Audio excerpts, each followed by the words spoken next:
गुजरखान शहर में THQ अस्पताल के डॉक्टरों की मुबैना गफलत से बच्चे की हलाकत के खिलाफ एहतजाजी रैली निकाली गई। एहतजाजी मुजाहिरीन ने वाक़े की शफाफ इंक्वायरी करके जिम्मेदारान के खिलाफ महकमाना कार्रवाई का मुतालबा कर दिया। एहतजाजी मुजाहिरीन का इस हवाले से क्या कहना था, आइए आपको दिखाते हैं।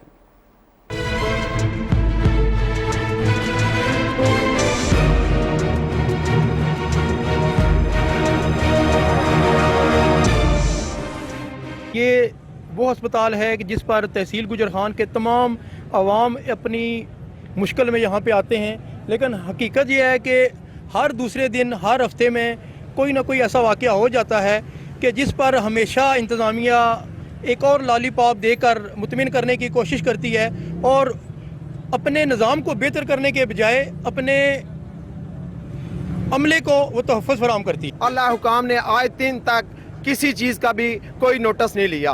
ये हमें लॉलीपॉप भी दे रहे हैं। आज दिन तक किसी बंदे ने जो इंक्वायरी की है वो इंक्वायरी सालों साल पड़ी रहती है।